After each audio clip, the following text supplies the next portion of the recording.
देशे च रात्रे च कुले च राज्ञां करोतु शान्तिं भगवान् गणेश।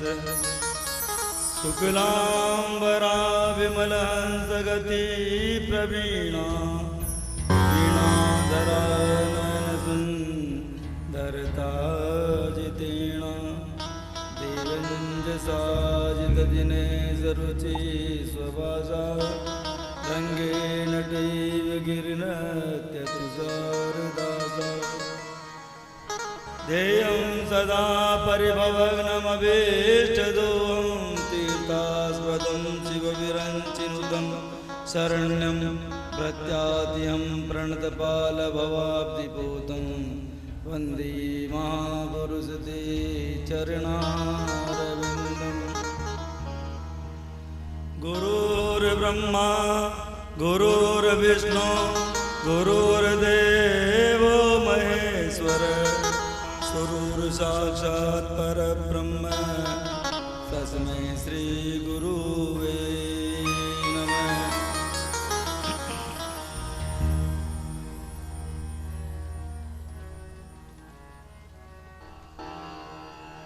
अतुलित बलिधामं हेमशैलाभिधेयं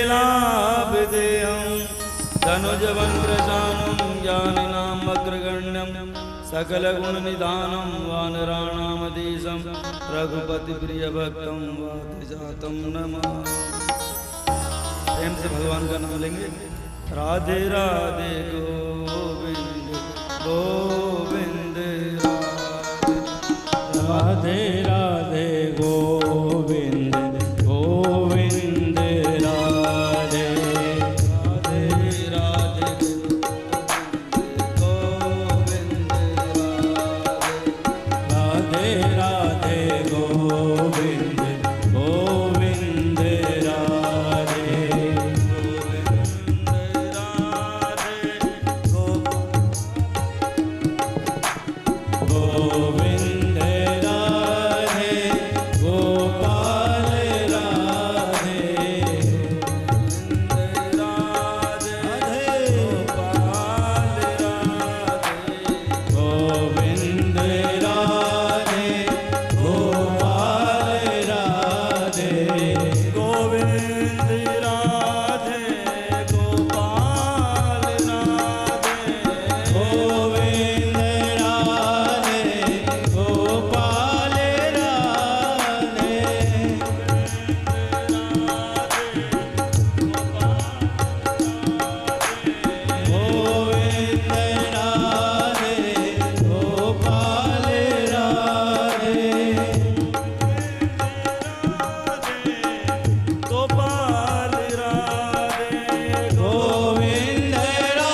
सुखदेव जी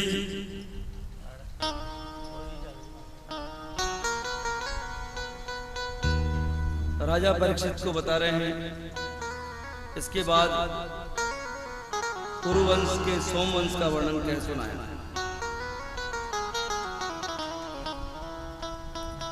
मानस वंश का वर्णन सुनाया। नारायण के पुत्र ब्रह्मा, उनके पुत्र मरीचि, उनके पुत्र कश्यप, कश्यप के विवस्वान से मनु की पत्नी श्रद्धा थी।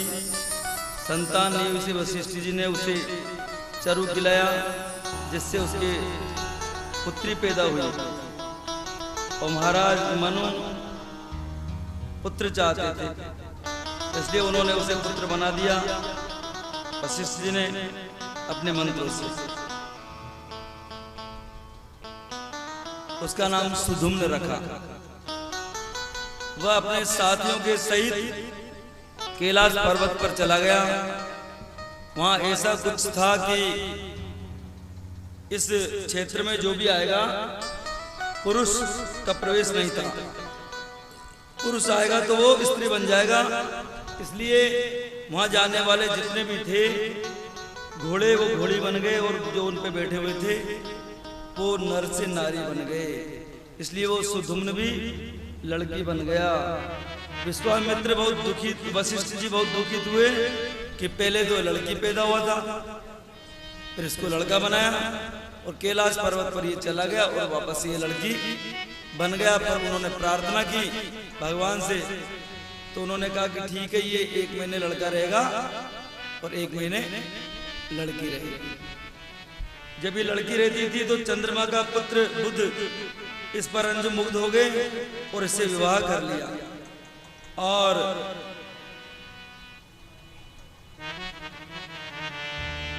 इस प्रकार से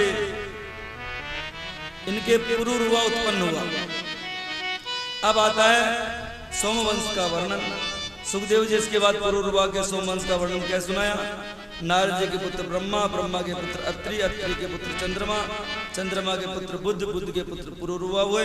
चंद्रमा में बृहस्पति की पत्नी तारा को छीन लिया, जिससे बुध उत्पन्न हुआ, और इसी बुध और इला से पुरुरवा का जन्म हुआ। पुरुरवा उर्वशी पर आकर्षित हुए और इनके वंश में जहनु हुए, जो गंगा को पी गए। जहनु का पुत्र गादी था, जिसके एक कन्या थी सत्यवती, जिसका विवाह ऋषि से सशर्त हुआ।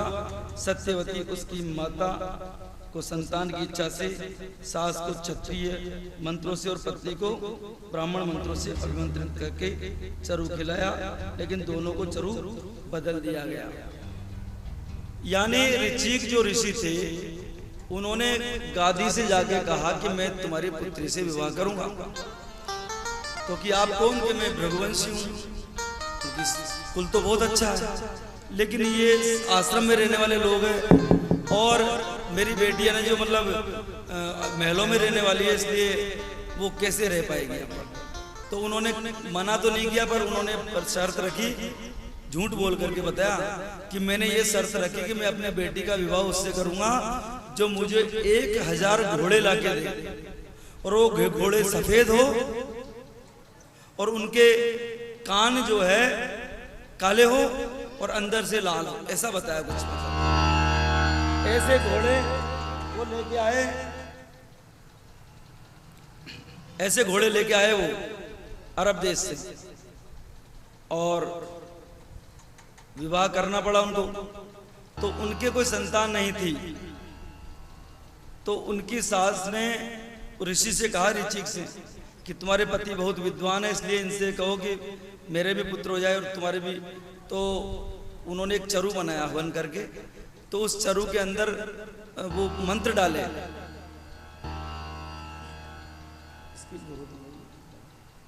चरु के अंदर मंत्र डाले,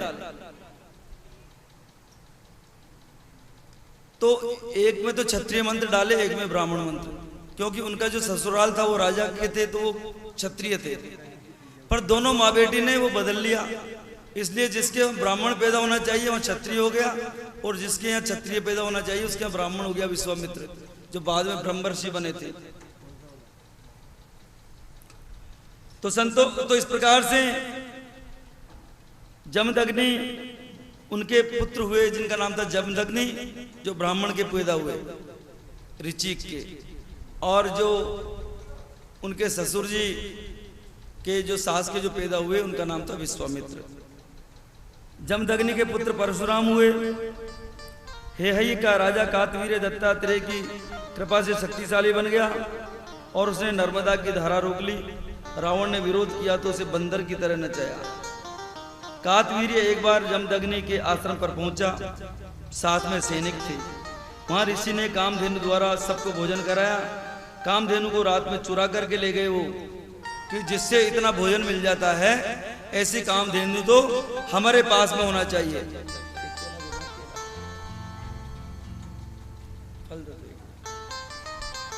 तो कातवीर्य के पुत्र सहस्त्रबाहु ने जमदग्नि का सिर काट दिया। वो का राजा कामधेनु को रात में चुरा करके ले गए।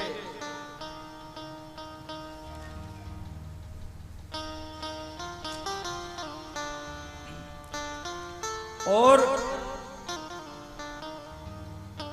परशुराम जी ने राजा का वध करके कामधेनु को वापस ले आए। कातवीर्य ने फिर उसके पुत्र सहस्त्रबाहु ने जमदग्नि का सिर काट दिया, मतलब एक दूसरे को मारा उन्होंने। जिस पर परशुराम ने 21 बार पृथ्वी को क्षत्रियों से विहीन कर दिया और पश्चाताप के स्वरूप 4 धाम की पैदल यात्रा परशुराम जी ने की। राजा गादी के पुत्र विश्वामित्र ने तप करके ब्राह्मणत्व प्राप्त किया, वे ब्रह्मर्षि बन गए। उनके 100 पुत्र थे। फिर सुनक्षेप को अपना पुत्र बनाया और अपने पुत्र से इसे बड़ा भाई मानने का आदेश दिया। जिन्होंने मानने से इनकार कर दिया उन्हें म्लेच्छ बना दिया गया और शेष को फलने फूलने का वरदान दे दिया।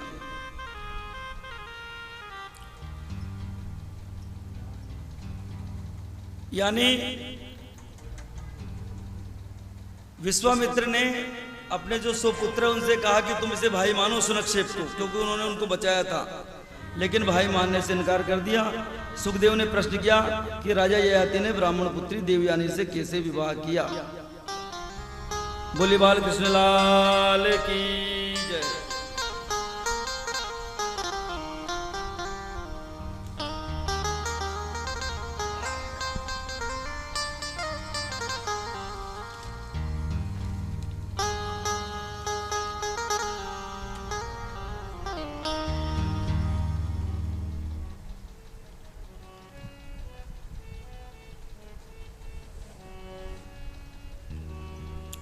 मुझे मेरी मस्ती कहाँ लेके आई, मुझे मेरी मस्ती कहाँ लेके आई, मुझे मेरी मस्ती कहाँ लेके आई, मुझे मेरी मस्ती कहाँ लेके आई।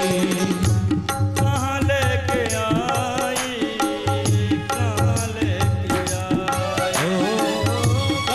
लेके आई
बुझे कल्पित जल के सिवा कुछ नाही, कल्पित जल के सिवा कुछ नाही।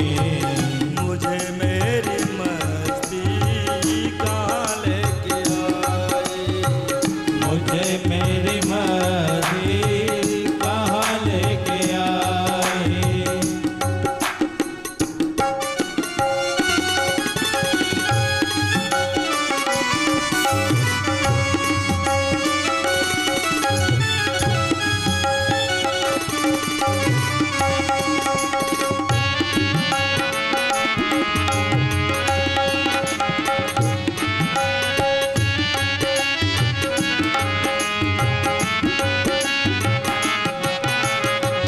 भ्रम है या कंद है मुझको हुआ है, भ्रम है या कंद है मुझको हुआ है।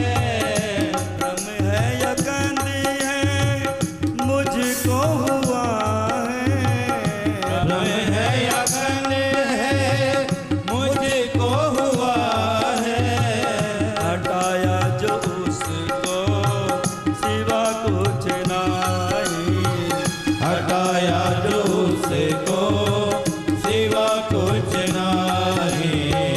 मुझे मेरी मस्ती कहाँ लेके आई, मुझे मेरी मस्ती कहाँ लेके आई। प्रीत का पर्दा नहीं, प्रीत का पर्दा नहीं, पर्दा नहीं वहाँ प्रीत, और एक प्रीत में पर्दा रखे ये दुश्मन की रीत। पर्दा है धोने का हटा के तो देखो, पर्दा है दुनिया हटा के तो देखो। पर्दा है धोने का हटा के तो देखो, पर्दा है दुनिया हटा के तो देखो। पर्दा है धन का हटा के तो देखो, पर्दा है धन का हटा के तो देखो। पर्दा है धन का हटा के तो देखो, पर्दा है दुनिया हटा के तो देखो। बस एक में हूँ जुदा कुछ नाही, बस एक मैं हूँ जुदा कुछ नहीं। मुझे मेरी मस्ती कहाँ लेके आई, मुझे मेरी मस्ती कहाँ लेके आई। जहाँ मेरे अपने सिवा कुछ नाही, जहाँ मेरे अपने सिवा कुछ नहीं। मुझे मेरी मस्ती कहाँ लेके आई, मुझे मेरी मस्ती कहाँ लेके आई। मुझे मेरी मस्ती कहाँ लेके आई, मुझे मेरी मस्ती कहाँ लेके आई। मुझे मेरी मस्ती कहाँ लेके आई, मुझे मेरी मस्ती कहाँ लेके आई। कहाँ लेके आई, ओ कहाँ लेके आई। कहाँ लेके आई। कहाँ लेके आई। कहाँ लेके आई, ओ कहाँ लेके आई।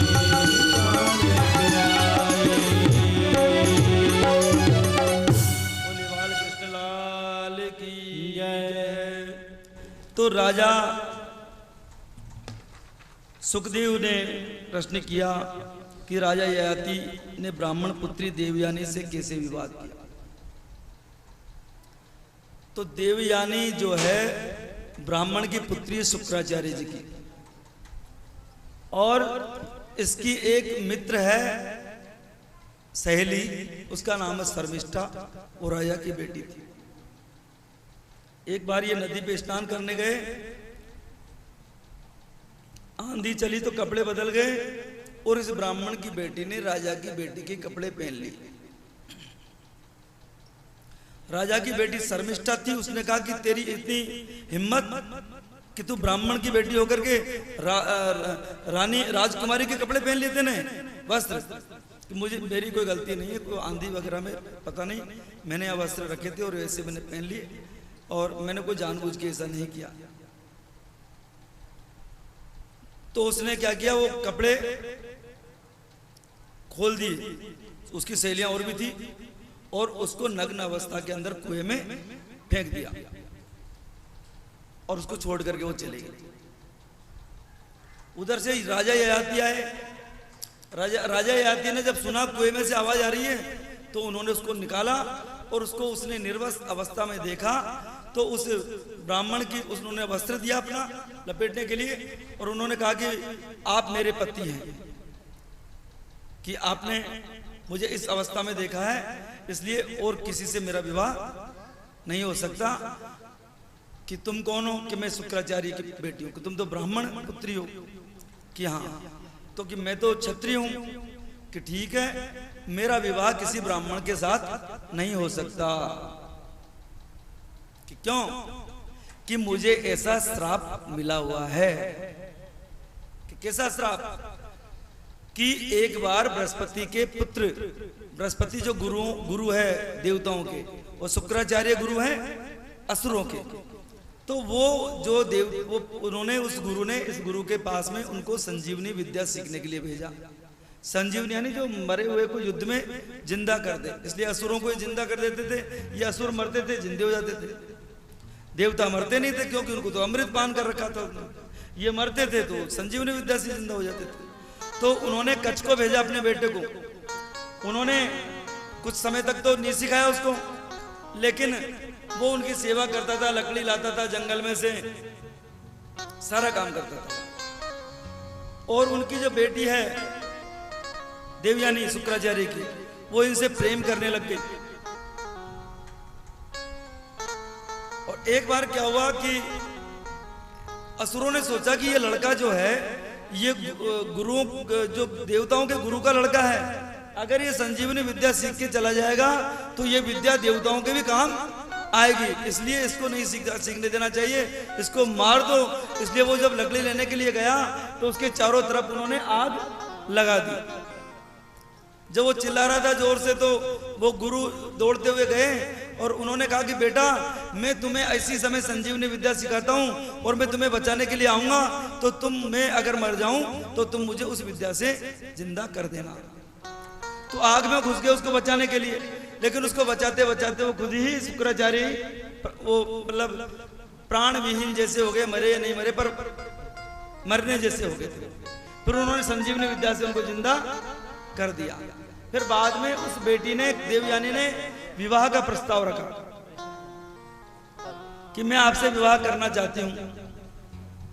तो कि मैं तुमसे विवाह नहीं कर सकता। क्यों? क्योंकि तुम तो मेरे गुरु की पुत्री हो, और गुरु की जो पुत्री होती है वो बहन के समान होती है, गुरु पिता के समान होता है। तो उसने श्राप दे दिया कि मैं श्राप देती हूं कि तुम मेरे पिता की सिखाई हुई विद्या को भूल जाओ।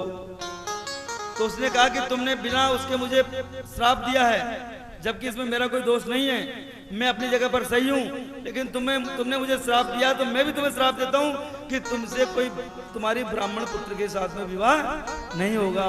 इसलिए उन्होंने राजा ययाति से कहा कि मुझे श्राप लगा हुआ है, मेरा किसी ब्राह्मण पुत्र के साथ विवाह नहीं हो सकता, इसलिए आप ये इस स्थिति में, तो उन्होंने उनसे विवाह कर लिया। अब देवयानी आई अपने आश्रम में, पिताजी से कहा। पिताजी ने बहुत बुरा माना और उस राजा को बुलाया कि तुम्हारी बेटी ने ऐसा किया मेरे बेटी के साथ। शुक्राचार्य जी ने कहा मैं तुम्हारी नगरी को छोड़ करके जा रहा हूं। उनकी आप चल जाओगे तो फिर क्या होगा, हमारी जो संजीवनी विद्या। तो उन्होंने कहा कि ठीक है, कि तो फिर इसका क्या दंड है? उन्होंने कोई दोष नहीं है। तो राजा ने कहा कि मेरी बेटी तुम्हारी बेटी की दासी बनकर रहेगी आजीवन, लेकिन तुम नगर छोड़ करके मत जाओ। तो शर्मिष्ठा जो थी वो देवयानी की दासी बन गई और विवाह के बाद में वो ययाति के यहाँ चली गई। और इनके 3 पुत्र हुए देवयानी के, और 2 पुत्र हुए पुरु और तुर्वसु और यदु जिससे यदुवंश चला, और एक तुर्वसु था। और जो शर्मिष्ठा थी उसके 3 पुत्र हुए दह्यु, अनु और पुरु, जिससे पुरु वंश चला था। शर्मिष्ठा के भी बच्चे हुए थे, क्योंकि उसने एक बार उसे निवेदन किया था कि मैं दासी हूं तो मेरे भी स्वामी आप ही हो। इसलिए और हर महिला को, हर स्त्री को मां बनने का अधिकार दिया है परमात्मा ने, तो उसको कोई रोक नहीं सकता। इसलिए फिर उसके साथ उसने समागम किया, उसको स्त्री के समान समझ के, और उसके 3 पुत्र हुए। जब देवयानी को यह पता लगा तो वो घर छोड़ करके पिता के पास में आ गई। पिता ने उसको बूढ़ा होने का श्राप दे दिया, फिर उसने क्षमा मांगी और शास्त्रों में बताया कि दासी जो होती है उसका स्वामी भी वही होता है। मैंने शास्त्र विहित कर्म किया है और इसने मुझे पुत्र प्राप्ति के निमित्त निवेदन किया था, तो उन्होंने सही माना। फिर उन्होंने कहा कि अगर तुम अपने कोई पुत्र तुम्हें अपनी जवानी दे देगा तो तुम उसको ले सकते हो। फिर उन्होंने पुत्र की जवानी मांगी, यदु ने मना कर दिया, सबने मना कर दिया, और इनको पुरु ने अपनी जवानी दी थी। फिर बाद में इनका एक बकरा का दृष्टांत के द्वारा और इनमें वैराग्य आ गया, और इन्होंने अपने बच्चों को, बेटों को राज्य दे करके और तपस्या शुरू कर दी। क्योंकि काम बढ़ता जाता है, कम नहीं होता। इसके बाद में दुष्यंत और शकुंतला का जन्म का वृत्तांत बताते हैं। दोनों के प्रेम हुआ, विवाह हुआ, और इनका भरत इनके नाम के पुत्र हुआ, और भारत वंश की रक्षा भारत उनके नाम से पड़ा है। और इसी भरत वंश में रंती देव हुए, जिन्होंने दीन दुखियों की सेवा करी। भगवान उनकी परीक्षा लेने के लिए आए और इन्होंने अपने को त्रिमूर्ति में विलीन कर दिया। रंती देव ने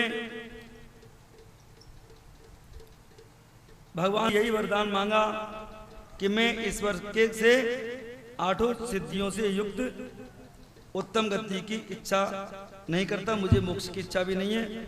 मैं तो मात्र इतना सी इच्छा करता हूं कि सभी प्राणियों के हृदय में बस जाऊं। और इसी में जो है हरिश्चंद्र हुए।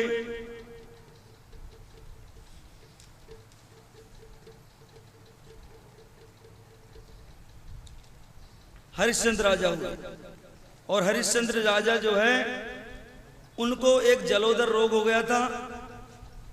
तो जलोदर रोग होने पर उन्होंने अपने वरुण ने बताया कि तुम अपने पुत्र की बलि दोगे तो तुम्हारा जलोदर रोग ठीक हो जाएगा। तो पुत्र रात में भाग गया और एक ब्राह्मण के घर पर गया, तो बहुत गरीब था।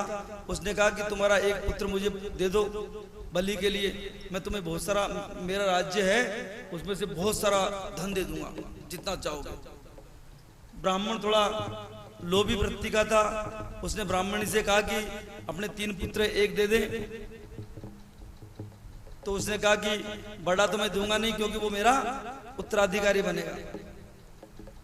तो उसने कहा, उसकी माँ ने, छोटा मैं नहीं दूंगी, वो मुझे बहुत प्यारा है, कि बीच वाले को ले जाओ। बीच मध्यम उसको नाम सुनक्षेप रहता है, उसको ले जाते हैं और वरुण की बलि देने के लिए उसे बलि वेदी पर खड़ा किया जाता है। और वो डर जाता है कि मुझे मारेंगे। तो वो जो रोने लगा, चिल्लाने लगा।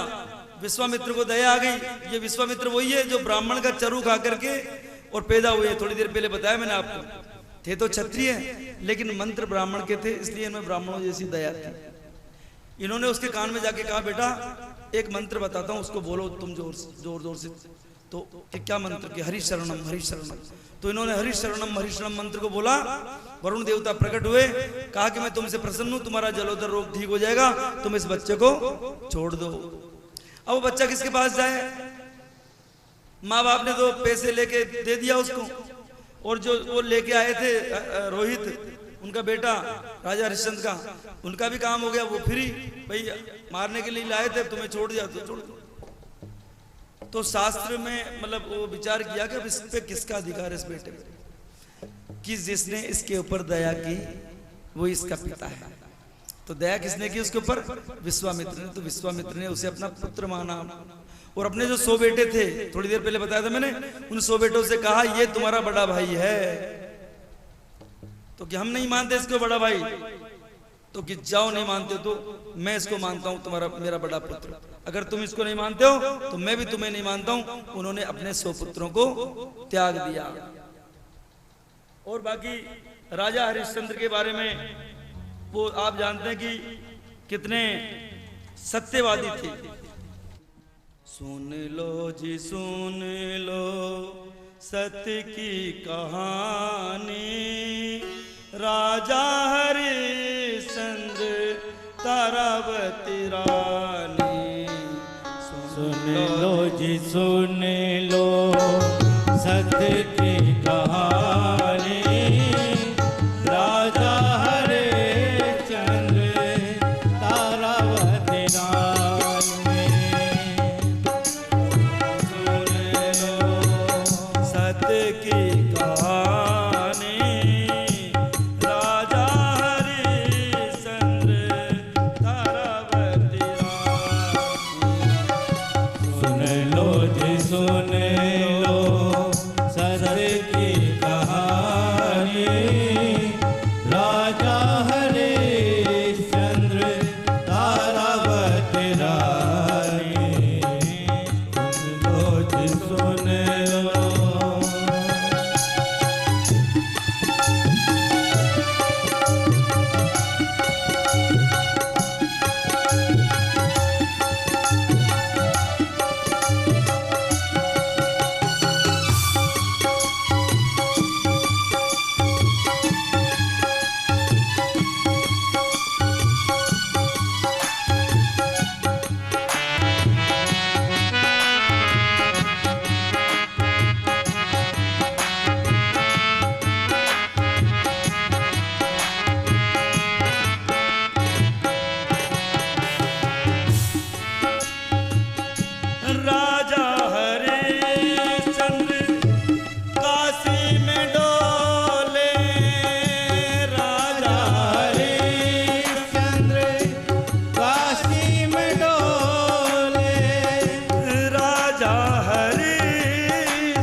ये ठाने राजा हरिश्चंद्र तारावती रानी।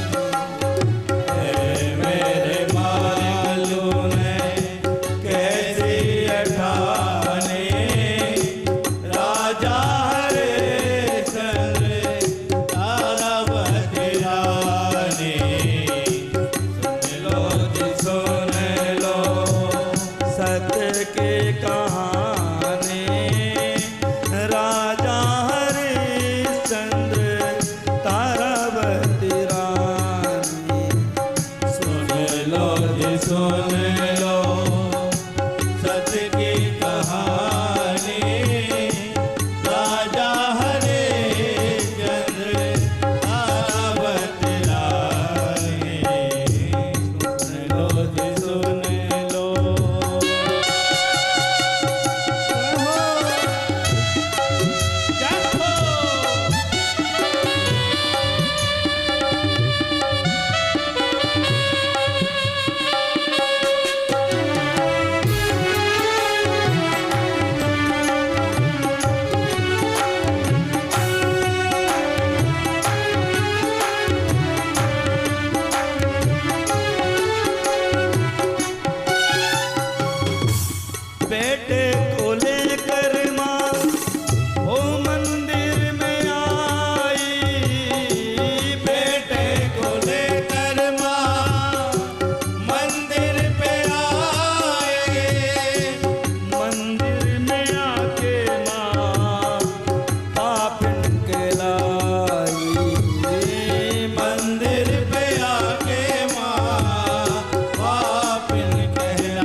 की कहानी राजा हरिश्चंद्र तारावती रानी। सुन लो सत्य की कहानी राजा हरिश्चंद्र तारावती रानी।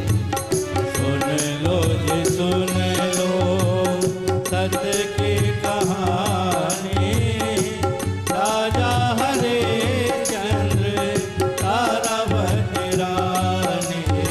ओ राजा हरिश्चंद्र तारावती रानी। राजा हरिश्चंद्र तारावती रानी। राजा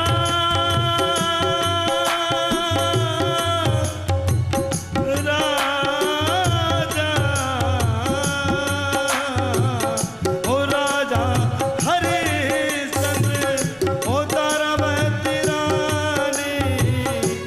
राजा हरिश्चंद्र तारावती रानी। राजा हरिश्चंद्र तारावती रानी। ओ राजा हरिश्चंद्र तारावती रानी।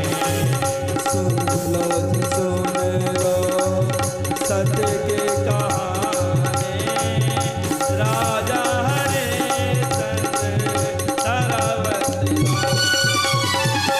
सुन लो जी सुन लो सत्य की कहानी राजा हरिश्चंद्र तारावती रानी। राजा हरिश्चंद्र तारावती रानी। राजा हरिश्चंद्र तारावती रानी। राजा हरिश्चंद्र तारावती रानी। ओ राजा हरिश्चंद्र तारावती रानी। बोली बाल कृष्ण लाल की जय। इसी कुल में आगे जा करके हरिश्चंद्र जी के कुल में के बाद में रघुकुल चला और दीर्घबाहु हुए, फिर रघु हुए और इसी वंश में जाकर के दशरथ जी हुए। दशरथ जी के कोई संतान नहीं है। एक बार इनके मन में आया कि मुझे मेरे कोई संतान नहीं है। एक बार भूपति मन माही भय गलानी मोरे सुत नाई। एक बार भूपति मन माही भय गलानी मोरे सुत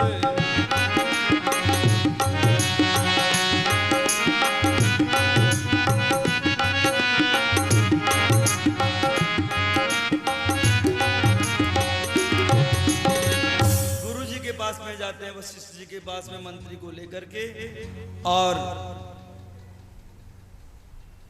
व्यवस्था करते हैं यज्ञ की और पुत्रेष्टि यज्ञ कराते हैं और इनको प्रसाद दिया जाता है। और वो प्रसाद जो होता है चरु का वो तीनों रानी को दे दिया जाता है। और दोनों रानियों ने अतिशय प्रेम के कारण एक रानी को 2 बार प्रसाद दे दिया। और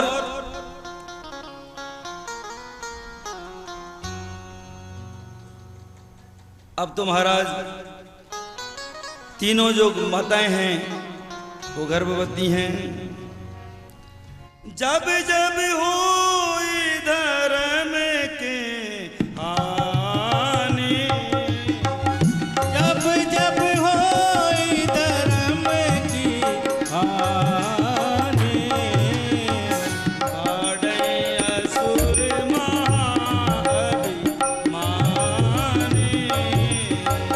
आड़े असुर महाअभिमानी,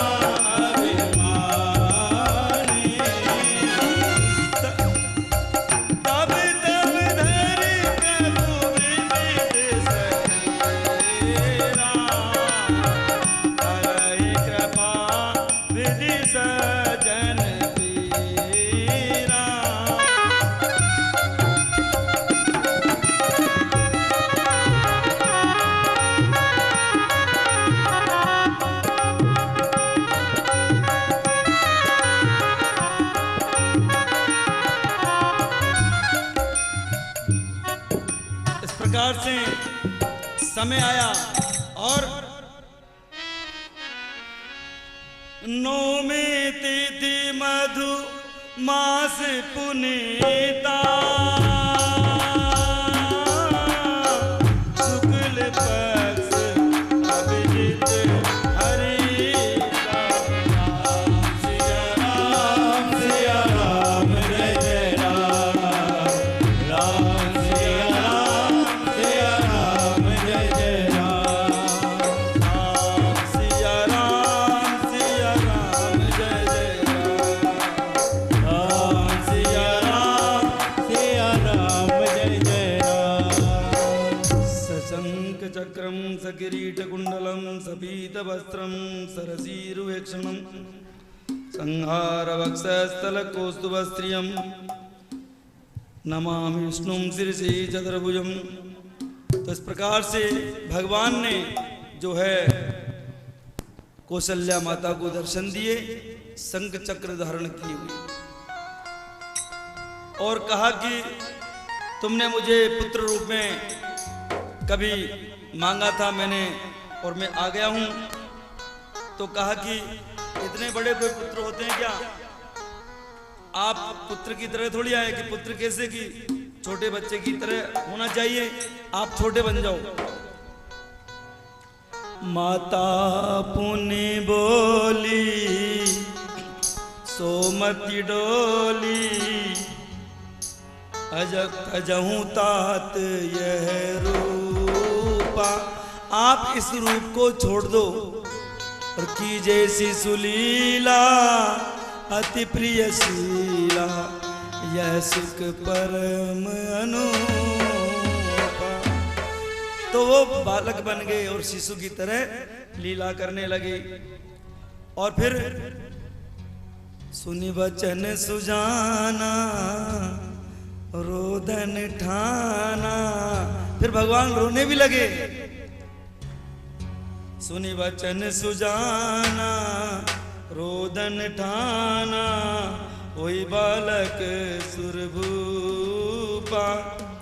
यह चरित जगावई हरिपद पावई तेहि न परई भवकूपा। इस प्रकार से राम जी छोटे हो जाते हैं और रोना वो ठान लेते हैं। श्री रामचंद्र कृपाल भज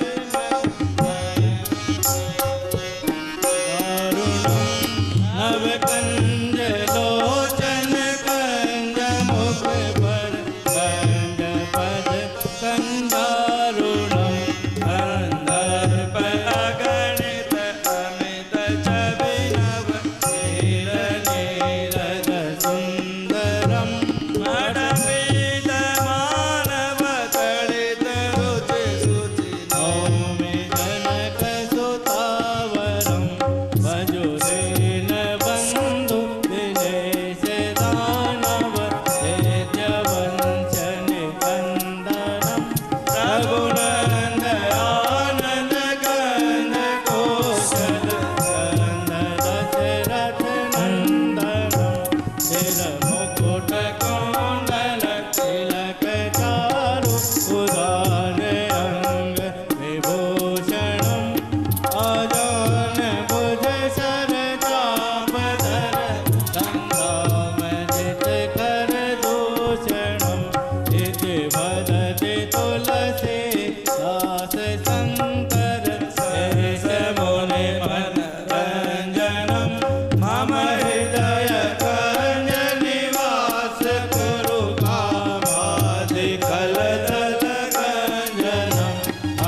मंजुल मंगल मूल भाम अंग पर कन लगी।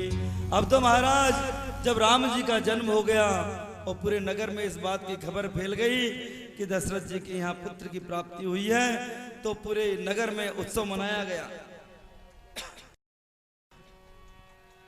हो राजा दशरथ जी के द्वार नौबत बाज रहे, राजा दशरथ जी के द्वार नौबत बाज रही। हो राजा दशरथ जी के द्वार नौबत बाज रहे जी। राजा दशरथ के दरबार नौबत बाज रही। समाचार सुन सुन सखी धाई, समाचार सखी सुन सुन दाए। समाचार सुन सुन सखी धाई, समाचार सुन सुन सखी दाए। सब गावत मंगलाचार और नौबत बाज रहे। ओ सब गावत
प्रगट कृपाला दीन दयाला कौशल्या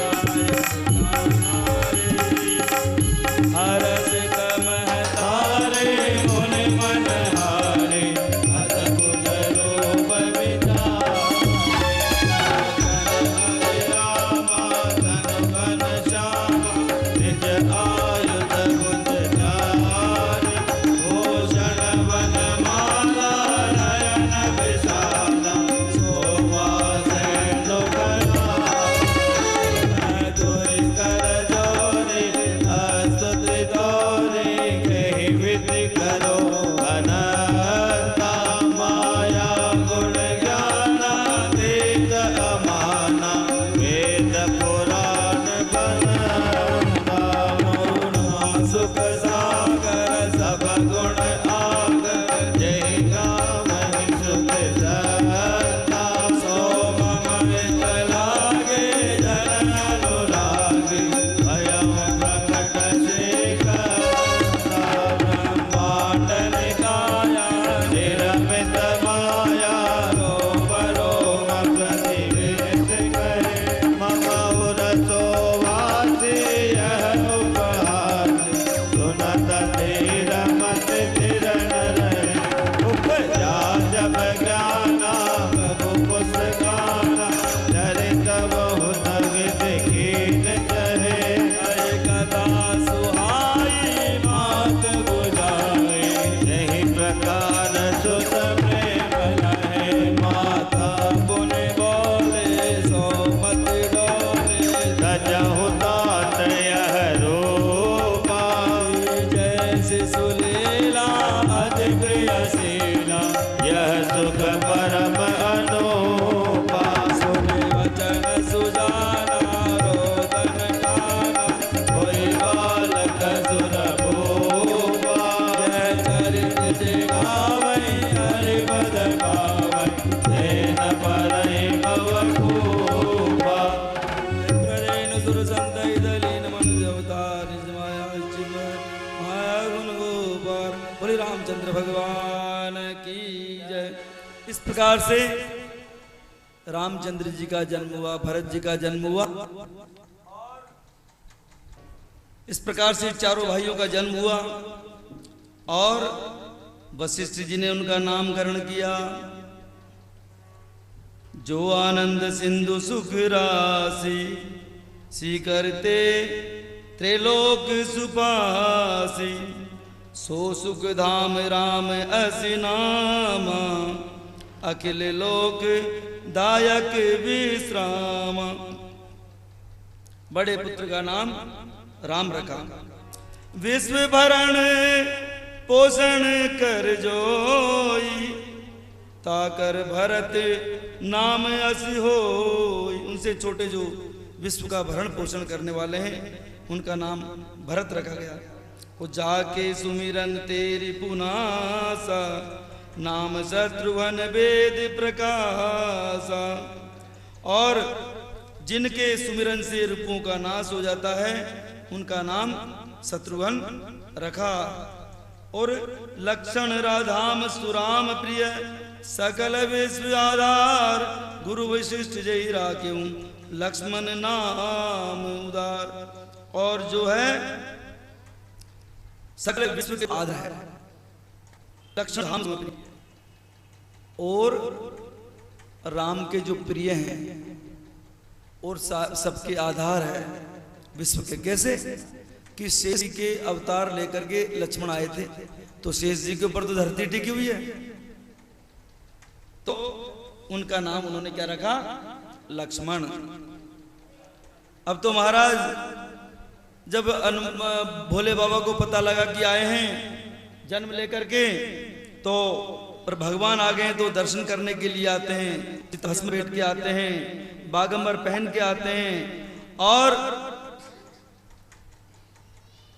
जो बागंबर को कमर में जो सांप से बांध रखा है, मुंडों की माला पहने हुए हैं, अजगर की एक और माला पहन रही है, कानों में बिच्छू लटका रखे हैं कुंडल के रूप में, और जटाओं का एक नाग भी बांध दिया है, हाथ में त्रिशूल है। भोले बाबा का बड़ा प्यारा रूप है और इस प्रकार से पांव में वो घुंघरू बांधे हुए।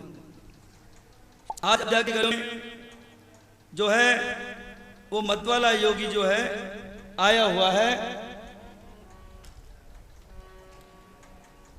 और उन्होंने दर्शन किए और इसके बाद में वो धीरे धीरे कुछ बड़े हुए और गुरु जी के यहाँ पढ़ने के लिए जा रहे हैं। गुरु गृह गयऊं पढ़न रघुराई, अल्प काल विद्या सब आई। गुरु गृह गयऊं पढ़न रघुराई, अल्प काल विद्या सब आई।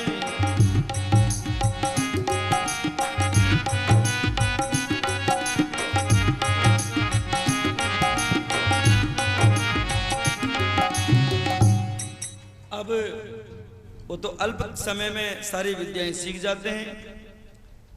उसके बाद में गादी तने हैं विश्वामित्र, जिनका थोड़ी देर पहले जन्म बताया था।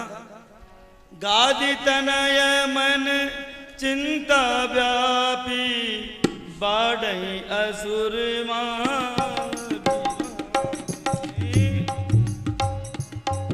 ओ गाधी तने मन चिंता व्यापी, हरि बिन मरहि न निश्चर पापी।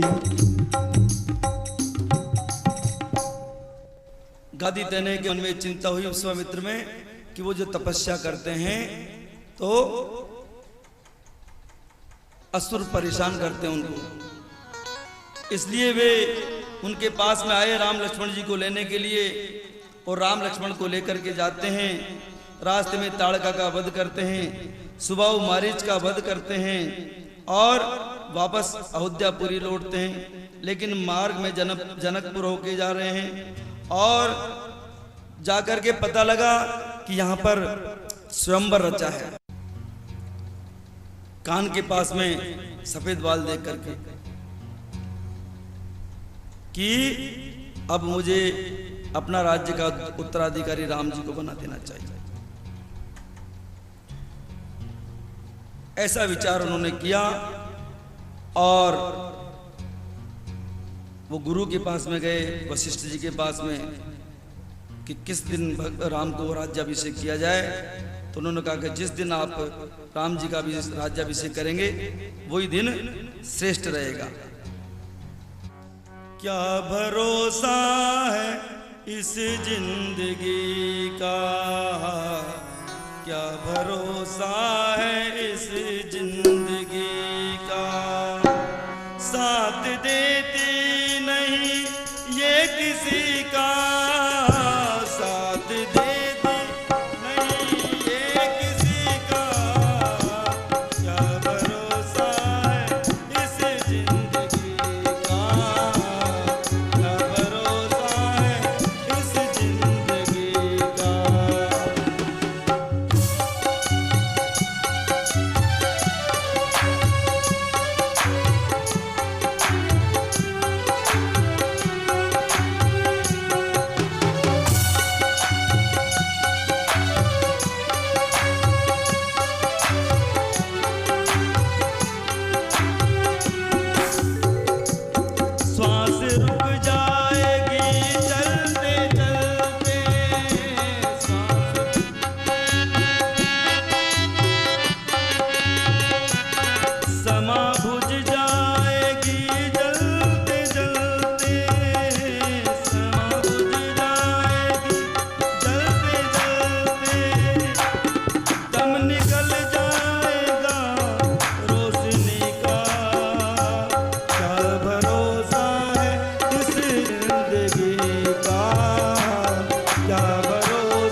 हकीकत पुरानी दुनिया है, हकीकत पुरानी।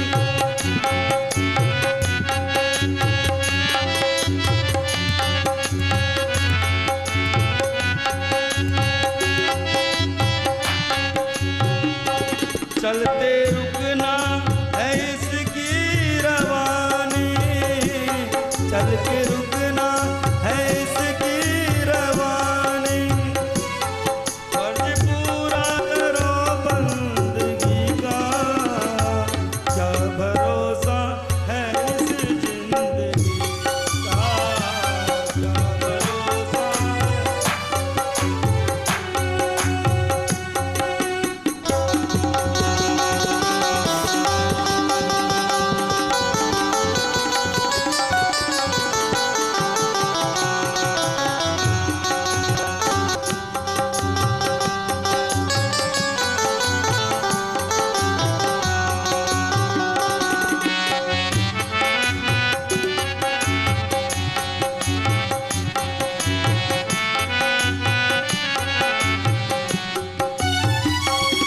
हम रहे ना रहे, हम रहे ना, ये मोहब्बत रहेगी।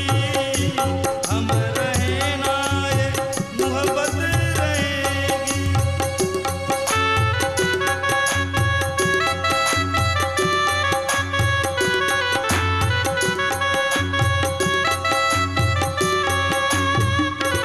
दास्तां अपनी दुनिया कहेगी, दास्तां अपना नाम रह जाएगा आदमी का, क्या भरोसा है इस जिंदगी का, क्या भरोसा है इस जिंदगी का।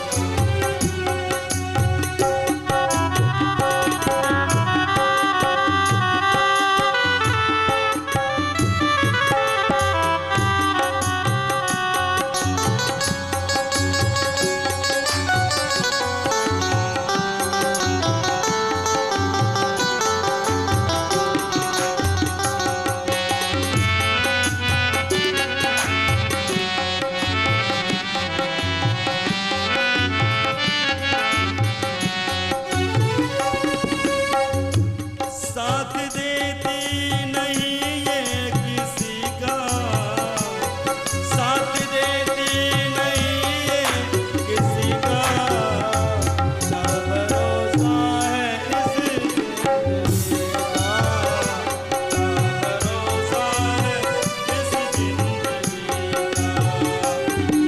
क्या भरोसा है इस जिंदगी का, क्या भरोसा है।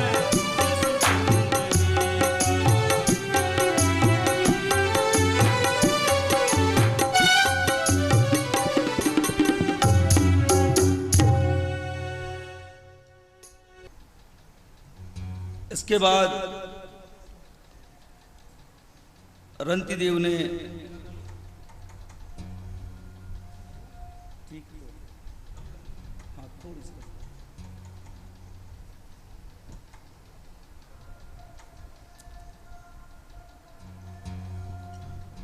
इसके बाद सुखदेव जी ने कहा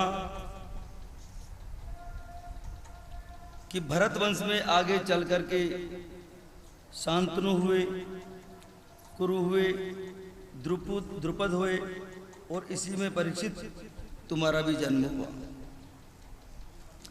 भरत वंश में आगे चल करके शांतनु के भीष्म पैदा हुए और सत्यवती से चित्रांगद और विचित्र वीर्य पैदा हुआ।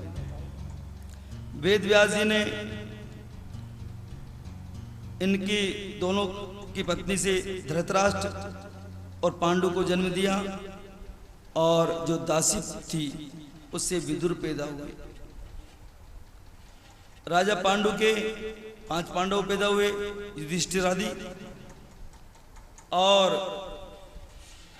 धृतराष्ट्र के दुर्योधन आदि 100 कौरव पैदा हुए। उसके बाद परीक्षित अर्जुन के अभिमन्यु पैदा हुए और अभिमन्यु की पत्नी उत्तरा के गर्भ से परीक्षित तुम्हारा जन्म हुआ है। और तुम सर्पदंश से तुम्हारे पिता को जब सर्पदंश से मृत्यु का श्राप लगेगा तो तुम्हारे पिता की मृत्यु के बाद तुम्हारी मृत्यु के बाद तुम्हारा पुत्र जन्मेजय, परीक्षित से कह रहे हैं कि तुम्हें जब सर्पदंश का श्राप लगेगा तो तुम्हारी मृत्यु के बाद तुम्हारा पुत्र जन्मेजय सर्प यज्ञ करेगा और इस वंश का अंतिम राजा क्षोभक होगा जो कलयुग के प्रारंभ में समाप्त हो जाएगा। इसके बाद में चलता है यदुवंश। इसी वंश में आगे चल करके कुरुवंश हुआ जिसमें कौरव और पांडव, इसी वंश में मगध और पांचाल शाखा आदि हुई। ययाति के ज्येष्ठ पुत्र यदु के वंश में आगे चल करके देवमीढ़ हुए। इनके दो पत्नियां थी, एक क्षत्रिय परिवार से थी, दूसरी वैश्य परिवार से थी। एक पत्नी के बालक अर्जन्य पर्जन्य थे और दूसरी के बेटा हुआ सूरसेन। सूरसेन के पुत्र हुए वसुदेव जी और अर्जन्य पर्जन्य के 9 नंद उत्पन्न हुए जो गोकुल में निवास करते हैं। वसुदेव जी के 7 पत्नी थी, आनक, दुंदुभी, पौरवी, रोहिणी, भद्रा, मदिरा, इला, रोचना और देवकी। अब बताते हैं कि लक्ष्मण अवतार में, जब राम अवतार में लक्ष्मण जी छोटे थे, जब राम अवतार हुआ तो लक्ष्मण जी छोटे थे उस समय, और कृष्ण अवतार में वो बड़े बन करके आए। वही शेषनाग के नाग के शेष जी महाराज है, शेषनाग, उनके अवतार है लक्ष्मण जी और बलराम जी। लेकिन राम अवतार में लक्ष्मण जी छोटे